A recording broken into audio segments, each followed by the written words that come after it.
Welcome to Palisade Radio. This is your host, Colin Cattell. Today we're talking to returning guest Marin Katusa. Marin is the Head Energy Strategist for Casey Research. Marin, thanks for joining us. My pleasure. Our last interview was one of our most watched interviews ever. Of course, the topic was on the Putinization of resources, and I could not think of a better time to revisit that subject than right now with the conflict going on between Russia and Ukraine. The media has been in full spin mode trying to develop a narrative for the conflict that best suits the North American audience. Many outlets are calling this Putin's ambitions to rebuild the Soviet Union. Others claim it as a grab for resources. But I've also heard the United States is partially responsible for the coup that arose in the Ukraine, and Russia's left to clean up. Can you clear things up for our listeners and explain how the conflict in Ukraine began? Well, look, first of all, let's go back to the original Putin statements that, Russia will not meddle in foreign policy the way the Americans have done in their failed foreign policy. But what Putin did state was he will protect all of the Russians in former Soviet Union republics. So you look at Ukraine, Kazakhstan, and we can get into Kazakhstan later on, but there's major problems there brewing also. So you have Russia now having a real reason to protect their own there. So with Ukraine trying to get into, the Western Europe nations trying to push Ukraine into the EU 28 to really create the new Iron Curtain between Russia and the Western European countries. The reality is Ukraine owes $16 billion through debt because of their gas deals with Gasprom with the Russians. So, the real question here is that Putin was going to give them an olive branch on the debt, and the European Union. It's no secret that the Western countries did meddle and fund the revolution. Now, a lot of people will say, wow, how can I say that? The facts are there. And the reality is even Obama last night is saying the U.S. is back. And the big question that the Americans are now saying is, will they supply arms, military arms, and training to the Ukrainians to fight the Russian opposition? So the reality here is it's a battle between the EU 28 in the West and the emerging markets of the East. And right now the Russians are winning. Okay, they got Crimea back, which Khrushchev originally gave back in the 50s back to the Ukrainians. So there's a lot of problems here, but this is just the tip of the iceberg. People fail to understand that, Ukraine is just one of many of the former Soviet republics that are going to go under major change. I think Kazakhstan is one that you're going to see major changes in the next 24 months also. Starting in March of this year, the international community, led by the United States, began placing sanctions on Russia in an effort to halt Putin's intervention in the Ukraine. The sanctions have been placed on travel documents, military treaties, the Russian banking system, and the energy sector. Russia fired back with sanctions of their own. Ironically, the United States, which just a few years ago ended their NASA space shuttle program, will now be paying over $6 billion to Boeing and SpaceX to build shuttles to carry U.S. astronauts into space. This is supposedly because Putin will no longer assist in sending our astronauts on Russian spacecraft as a result of these sanctions. So what do you make of all these sanctions? Are governments simply attempting to show resilience to their people, or are these sanctions going to create harmful effects? Well, they already have caused harmful effects, but not in the intended way. For example, Total, which is France's largest energy company, has just announced as of last week that they are raising $27 billion in non-US dollars. They're going to raise it in won, they're going to raise it in rubles, in euros, in yen, anything but the US dollars. Now, why? Total needs the LNG gas deal that they have in the Sakhalin projects with the Russians. This is a major importance for them. They've been selling off non-core assets around the world to raise money for this. France has already stated to the world that they're turning their back on the petrodollar. Now let's look at the Americans. Exxon, which is America's largest producing oil company, has a joint venture with Rosneft, which is Russia's largest oil company. They've just drilled a discovery. But if these sanctions were real, Exxon was supposed to stop the joint venture, which it did. And everyone in the media said, wow, these sanctions are really working. But then if you go 2 weeks later, you see that Exxon got a hall pass for 2 weeks. Now, why? They stated it was for environmental reasons. Isn't that a perfect American media clip?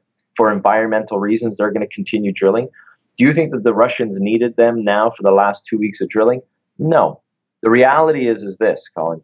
If Exxon walked away according to the sanctions, they did not complete the terms of the contract, which would mean what? If they drilled a discovery, which they did now, which is called Pobeda, which means victory in Russian, this is a major victory for the Russians. So not only did Exxon not have to follow the rules of the sanctions led by the American government, they now realize that if they walk from this well, they would be walking away from billions of barrels of oil, and Exxon can't do that. This is a world-class project, and you'll find in the next months coming that there will be more loopholes to the sanctions. So you have Total, the French have walked away from these sanctions saying, we need this gas, we're just not going to raise the money in US dollars. So that's a big knock against the petrodollar. You'll see the Germans next do the same. Now, why would the Germans do it? 25% of Gazprom's revenue comes from the Germans. The Germans are the biggest customer for Russian natural gas and oil in Europe. So the German economy can't afford high prices of oil, and more importantly, winter is coming.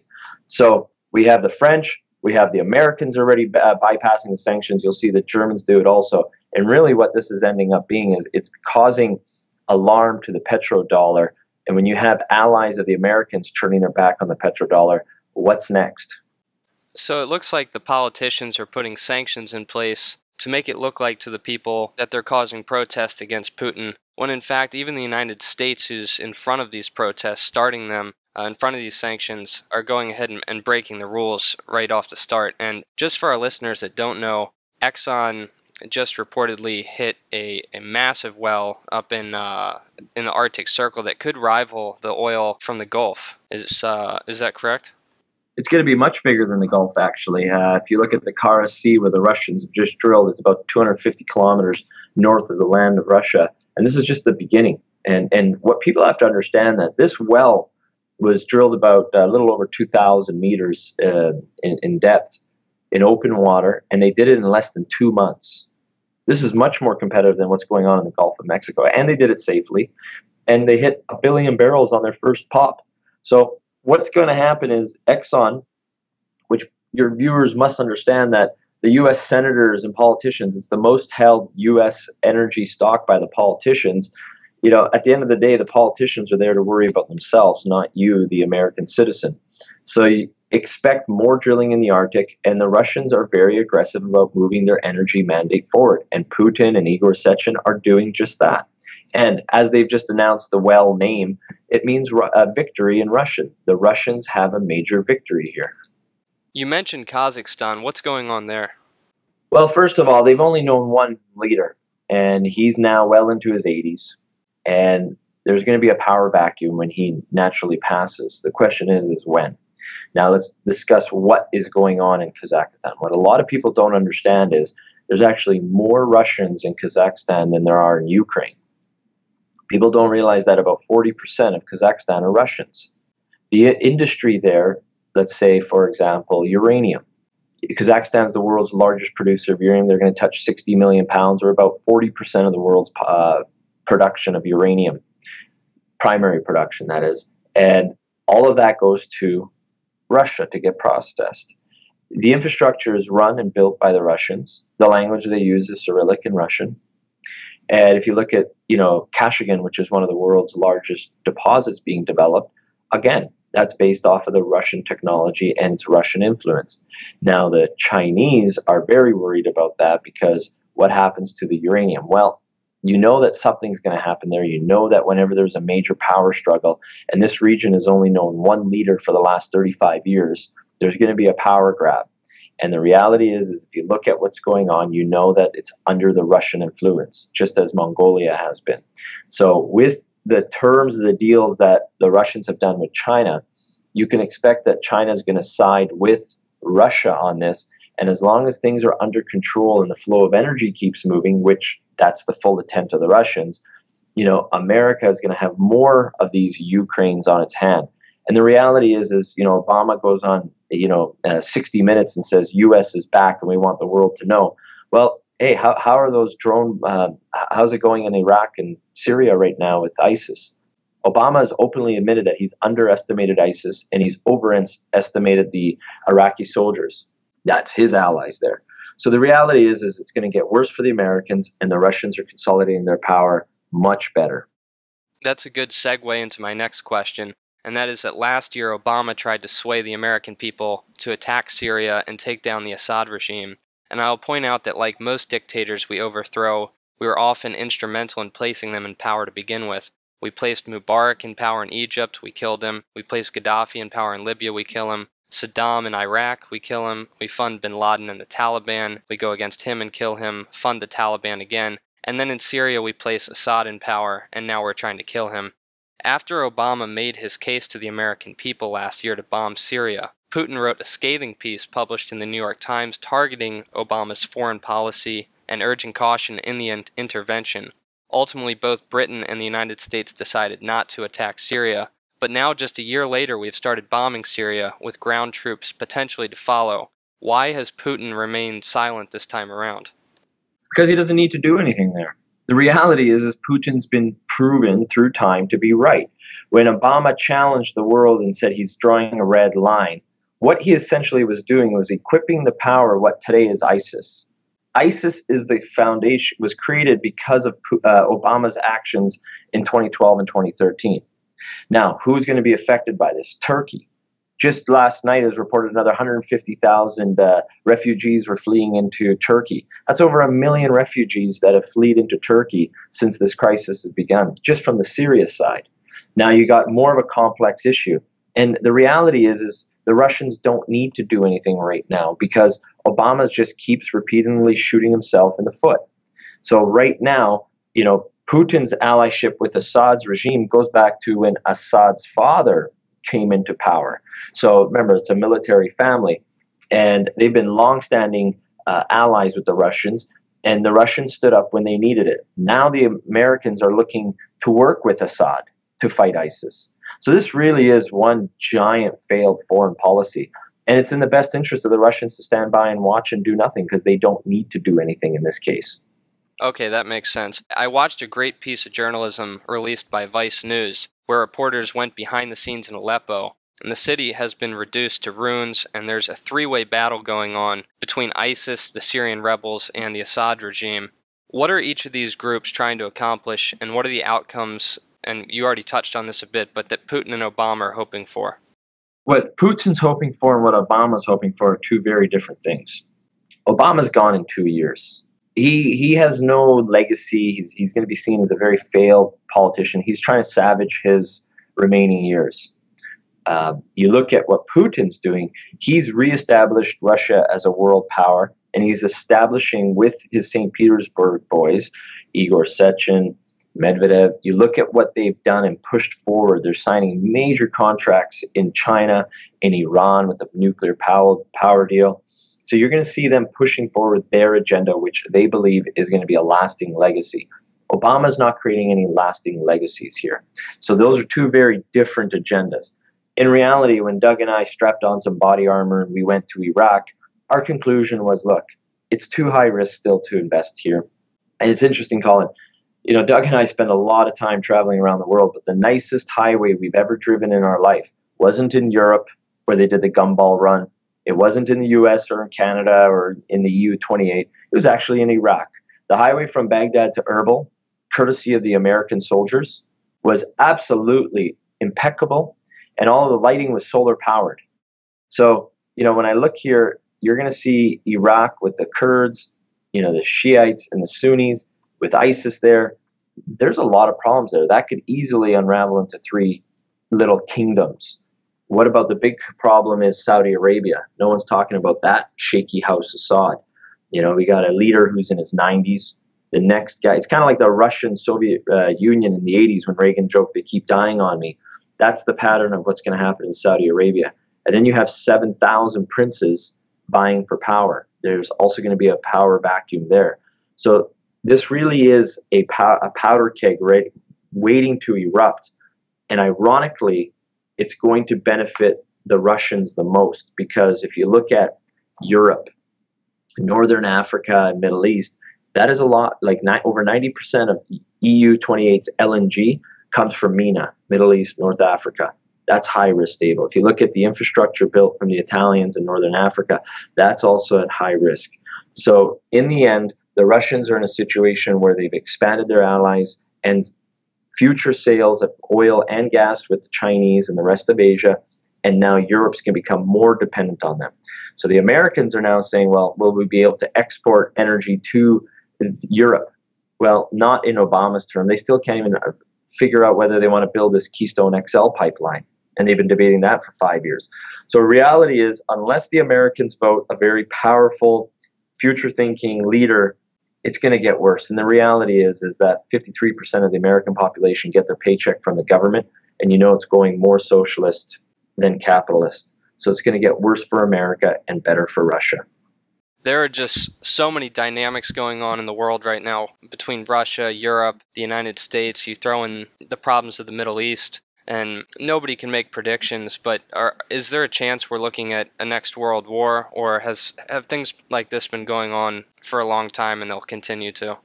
I think they'll continue the way you're stating. I don't see a World War III scenario, but what I do see is an economic war. You see that, and I'm shocked that the media, well, maybe I'm not shocked actually. The Western media is not talking about the new BRIC Bank, which is going to be competition for the IMF. Very little Western coverage that Total, the French, are raising $27 billion to move forward with the Russians in non-US dollars. You know, there's a lot of, there's a currency war going on here. That's the new World War III. It's an economic war. And I think if you see new tariffs on imports, that's going to more consolidate our theory that, you know, it's a new economic war with battles everywhere in the world. But, you know, we got to keep in mind, if you look at the Strait of Hormuz, a third of all of the world's oil that's seaborne passes through that one strait. That's 17 million barrels a day. You know, the world still hasn't seen a major supply shock like that since the early 70s. And I'd be shocked if we don't see that in the next few years also. Finally, Marin, let's talk investments. You say that Russia will be the biggest benefactor of all of this. How do investors play it? Well, there's a few ways. You know that Russia is going to be increasing their production. If you look at from the fall of the Soviet Union, they went under about 4.5 million barrels. Russia was the largest crude oil producer in 2013. Okay, even though the American media likes to say they were, when you look at actual oil production, it was Russia. Number 2 was Saudi Arabia. So you look at, okay, well, the world knows that Russia is going to be increasing their production. But with that comes political leverage. So you go to areas in Europe, for example, Exxon. Their highest netbacks are not in the Gulf of Mexico. They're not in the U.S. shale game. They're not in Iraq. They're actually in Germany. They've been having production there since the Standard Oil days. So you want to bring proven North American technology to past proven producing areas that never seen the American technology. I think that's a great area to start. I also think Mexico is going to be an unbelievable area for massive net worth creation. Bringing modern technology to Mexico, where they have some of the largest conventional fields in the world, like Cantarell, it's going to, fortunes will be made in Mexico. So I think bringing new technology to past producing areas that have never seen it is the place to be moving forward. I know I said that was the last question, but one more to add. You're saying bringing these technologies, a lot of them that have been developed in the Texas oil field. What's your outlook on the oil production in Texas? Do you think that will continue to rise? Or should investors turn away from that and look towards these areas like Germany and Mexico? Well, look, I was just in the Eagle Ford. I spent a week down in the San Antonio region and traveled throughout the wells. And the reality is they're doing a fun, unbelievable, fantastic job. And it's going to increase the production. If you look at the permitting process in Texas versus Montana or anywhere else in let's say, North Dakota, it's unbelievable. The Texas Railroad Commission, even though it has nothing to do with railroads, it's all for energy, it's just a standing legacy name, has done an unbelievable job. So I think Texas is going to be a great place, and it's going to increase their production. Now, the question is, what are their costs? Now, the big thing is that, you know, as an investor, you can't buy acreage in Texas cheap anymore. But you can go to areas in Mexico or Europe or Germany specifically and get acreage that the big boys aren't focusing on. And where you make the big money in the oil patch is getting in early, proving up your land, buying on the pennies and selling on the dollars. It's almost like a real estate play, but you have to prove up your economics on your shale plays. And that's why I'm so excited about going to these, underexplored areas that have never seen modern technology before. It really is, Colin, look at it as imagine going to Europe to a movie and it's still using a silent black and white Charlie Chaplin movie. And in North America, you're going to a 3D movie. That's the equivalent of the oil patch in Europe versus the oil patch in North America. Well, incredible interview as always. Thank you so much for joining us, Marin Katusa. My pleasure. Thanks.